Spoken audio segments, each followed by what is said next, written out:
it's very difficult to be the one service that's going to be the solution for everyone. But I think what we've found is, by having a slimmer package, and cutting out sports, our thesis was really that there was a portion of the market that was getting left behind by the traditional cable services. And, these people were largely leaving the market, or, never being a part of the market in the first place.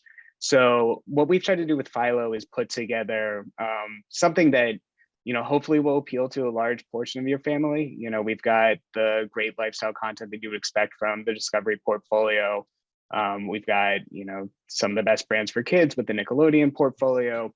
And then really like a lot of that kind of like deeper theatrical things that you would find on AMC, on a lot of the Viacom networks, or sorry, the Paramount networks now, as of this morning.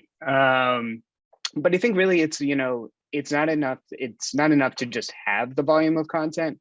It's all about that personalization aspect. So, what we have found is we really like to dive in on our data to find not only like what are people watching in the moment, but how are they interacting with our product?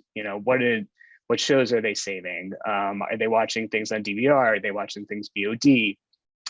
What parts of the product are they interacting with?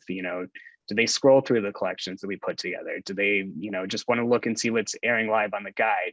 And so it's all about taking that data and then putting the shows and pieces of content that they may not realize are on Philo in front of them. And, that's where they're seeing the value and sticking with us.